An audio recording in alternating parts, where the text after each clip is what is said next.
I never thought I would witness a day when someone tried to steal my brother's entire life with a single stack of papers. Not money, not property, not assets, but his freedom. The freedom to make decisions. The freedom to choose his own future. The freedom to live without someone claiming ownership over him. My brother, Mason, was always the quiet type. Soft-spoken, patient, too trusting for his own good. And that's exactly why they targeted him. Our extended family always had a strange obsession with control.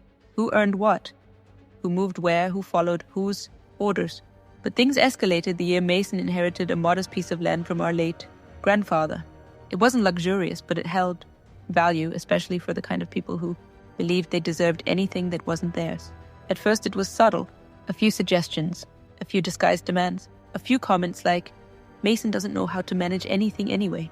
I thought it was just jealousy. I thought they would get over it. I thought they were just being their usual toxic selves. But I was wrong, because one afternoon Mason came home, pale, shaking, holding a manila envelope against his chest like it contained a bomb. I asked him what happened. He didn't speak. He simply handed me the papers. And when I started reading, my hands froze. They had filed for legal guardianship of my brother, not for medical reasons, not because he lacked capacity, not because he was incapable of living independently, but because they wanted control. Worse, they had already submitted forged documents claiming Mason was mentally unfit, financially irresponsible, and at risk of self-harm. Every word was a lie, a calculated, twisted, malicious lie. According to the paperwork, they wanted full control over his finances, all access to his bank accounts, and complete authority to make decisions on his behalf. They wanted him legally silenced. It felt surreal, like reading a nightmare written in legal language. And then Mason whispered something that chilled me. They told me if I don't sign, they will finish what they started. I grabbed the papers. I told him he wasn't signing anything. I told him we were going to fight this. But I had no idea just how deep their plan went. The more I read, the clearer it became. This wasn't a random idea. This wasn't impulsive. This was strategic, rehearsed, and planned down to the smallest detail. They had statements from people who barely knew Mason. They had forged letters from doctors he'd never visited. They even had fabricated incident reports, claiming he had episodes of violence. Mason, the man who apologized when people bumped into him at the store, the man who rescued stray cats, the man who never raised his voice at anyone. I knew instantly. We needed a lawyer, and that's when Ava entered the picture. Ava Benson was a guardianship and fraud attorney known for taking on cases that looked impossible. I sent her the scanned documents. She called me back within 15 minutes. Her voice was sharp, controlled, and fiercely protective.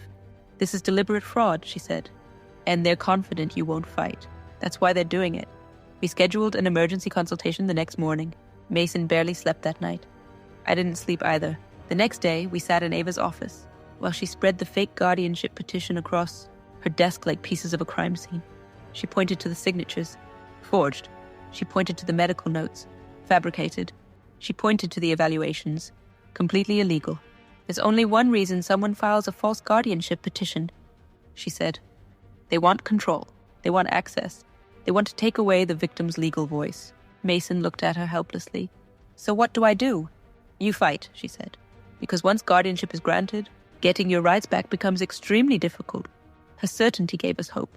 Over the next week, Ava gathered everything she needed.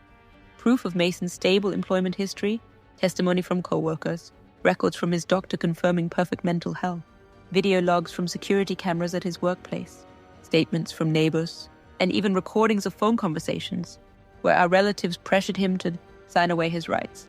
Meanwhile, the other side, the petitioners, made their next move. They started spreading rumors that Mason was unstable. They told people he was a danger to himself. They claimed they were saving him from himself. But nothing prepared us for the hearing. Courtrooms always felt intimidating to me, but that morning everything felt heavier. The air, the tension, the silence. Mason looked nervous, his hands shaking slightly. I put my hand on his shoulder. We're here. We're not letting them take anything from you. When the judge entered, everyone rose. The guardianship petitioners sat opposite us, arms crossed, faces cold, their lawyer already smirking. They truly believed they had already won. The hearing began. Their lawyer started painting Mason as incompetent, unstable, irresponsible. He spoke with rehearsed confidence, as if reading out some tragic documentary narration. He is unable to manage his life. He poses a danger to himself. He relies entirely on family members for daily functioning. I wanted to shout. Mason looked down in humiliation, and the petitioners sat there, pretending to be saints rescuing a helpless child. Then it was our turn. Ava stood, calm, fearless, precise. Your Honor, everything you have just heard is fabricated. A wave of whispers rippled across the courtroom. Ava placed a folder on the judge's desk.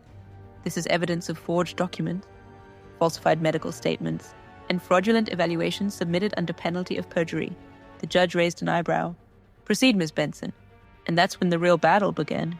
Ava exposed each forged signature by comparing it to Mason's real one. She showed proof from medical experts confirming he never attended those clinics. She presented employment verification showing Mason was perfectly capable and functioning independently. But the moment that changed everything was when Ava played the audio recording. A voice, one of the petitioners, said clearly, "Just sign it, Mason. If you don't, we'll make you look insane. No one will believe you anyway." The entire courtroom fell silent. Even the judge paused. Ava's voice cut through the room like ice. This is coercion. This is manipulation. This is attempted guardianship fraud. The petitioners panicked, their faces drained of color. Their lawyer shuffled papers, avoiding eye contact. The judge leaned forward. "I need to understand something," he said. "What was the motive behind filing fraudulent guardianship requests?" No one answered. No one breathed. Then Ava placed the final stack of documents on the desk, the property records. "The motive," Ava said slowly, "was to seize control of this land and its value. They wanted access to assets that do not belong to them." The judge read the papers carefully. He looked at the petitioners. Then he looked at Mason. "This," he said, "is an abuse of the guardianship system and a direct violation of legal ethics." The ruling came swiftly. The guardianship request was denied. The petitioners were charged with fraud. The forged documents became evidence. The case escalated to a criminal investigation, and Mason retained full legal autonomy. It felt like oxygen returned to the room. Mason finally exhaled. I felt tears sting my eyes. Ava smiled, her calm expression softening.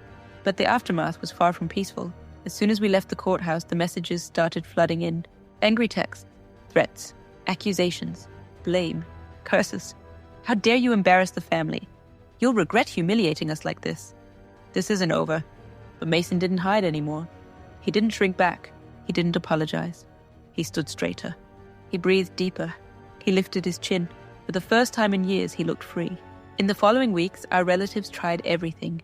Spreading lies, twisting stories, claiming they were the victims, accusing us of turning Mason against them. But the community already knew the truth.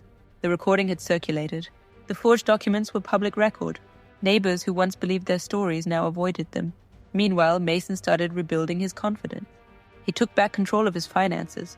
He secured his land legally. He began therapy to recover from the psychological manipulation. He reconnected with supportive coworkers. He even enrolled in evening classes to study property management, something he always wanted to do but never believed he was capable of. I watched him transform, slowly, carefully, powerfully. And then just when things seemed calm, something happened that brought the tension roaring back. It was a small white envelope slipped under our door late one evening. No name, no return address, just a single folded note inside. I unfolded it. My hands trembled. The message read, "You may have won the case, but the fight is far from over.